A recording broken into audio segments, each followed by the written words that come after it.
സത്യപ്രതിജ്ഞ ചെയ്ത് ഒരാഴ്ച പൂർത്തിയാകുന്നതിന് മുൻപ് ഏറ്റവും വലിയൊരു പരീക്ഷണം സതീശന് മുൻപിലെത്തിയിരിക്കുന്നു.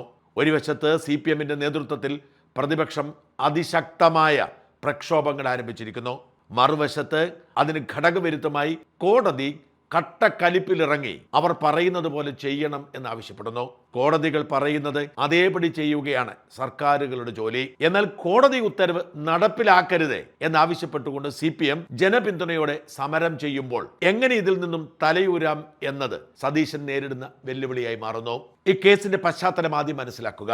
58 വർഷം മുമ്പ് ശങ്കരൻ നായർ എന്നൊരാൾ ഒരു കേസ് കൊടുക്കുന്നു പെരുമ്പാവൂർ മുനിസിപ്പൽ കോടതിയിൽ. കാളുകുറുമ്പൻ എന്നു പേരുള്ള ഒരാൾ തന്റെ കൈവശമുള്ള തന്റെ ഉടമസ്ഥാവകാശത്തിലുള്ള 2 ഏക്കർ 65 സെന്റ് സ്ഥലം അനധികൃതമായി കൈവശപ്പെടുത്തിയിരിക്കുന്നു, ഒഴിപ്പിക്കണമെന്നാണ്. പെരുമ്പാവൂർ കോടതി അതിന് അനുമതി നൽകി. ആ വിധിക്കെതിരെ ഡിസ്ട്രിക്ട് കോടതിയിലും ഹൈക്കോടതിയിലും സുപ്രീം കോടതിയിലും അപ്പീൽ പോയി. 58 വർഷം നീണ്ട പോരാട്ടത്തിനൊടുവിൽ ആ ഭൂമിയുടെ ഉടമസ്ഥാവകാശം ശങ്കരൻ നായർക്കാണെന്ന് സുപ്രീം കോടതി തീർപ്പ് കൽപ്പിക്കുന്നു. പക്ഷേ എന്നിട്ടും കാളുകുറുമ്പിന്റെ പിന്തുടർച്ചാവകാശികളെ ഒഴിപ്പിക്കാൻ ആർക്കും കഴിയുന്നില്ല.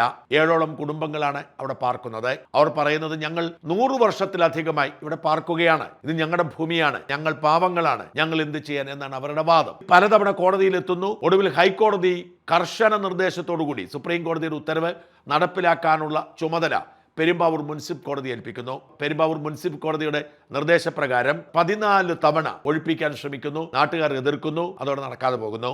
വീണ്ടും ഹൈക്കോടതി ബഹളം വയ്ക്കുന്നു, അന്തിമ ശാസനം കൊടുക്കുന്നു. അങ്ങനെ ഒരു ദിവസം പോലും വൈകിപ്പിക്കരുത് എന്ന് ഉത്തരവിടുന്നു. ഇതിനിടെ സർക്കാർ മാറുന്നു. അതിന്റെ ഒരു ദിവസം മുമ്പ് മാത്രം VD സതീശൻ മുഖ്യമന്ത്രിയാവുന്നു. CPM-ന് കോളടിച്ച മട്ടായി. തോറ്റ സ്ഥലം MLA PV ശ്രീനിജൻ ഓടിയെത്തുന്നു, സംഭവം മൂപ്പിക്കുന്നു. ശ്രീനിജനോട് ചില നാട്ടുകാർ കഴിഞ്ഞ 10 വർഷം നിങ്ങൾ എന്ത് ചെയ്തു എന്ന് ചോദിച്ച് ബഹളമൊക്കെ വെച്ചെങ്കിലും ഇതൊരു പ്രതിസന്ധിയായി തന്നെ തുടരുന്നു. VD സതീശനെതിരെ ഇതിനേക്കാൾ വലിയ ഒരു അവസരമില്ല എന്ന് തിരിച്ചറിഞ്ഞ CPM ഇത് ഏറ്റെടുക്കുന്നു. ഈ രാജീവ് ഇന്നലെ സ്ഥലത്തെത്തി വമ്പൻ പ്രതിഷേധ സമ്മേളനം ഉദ്ഘാടനം ചെയ്തു.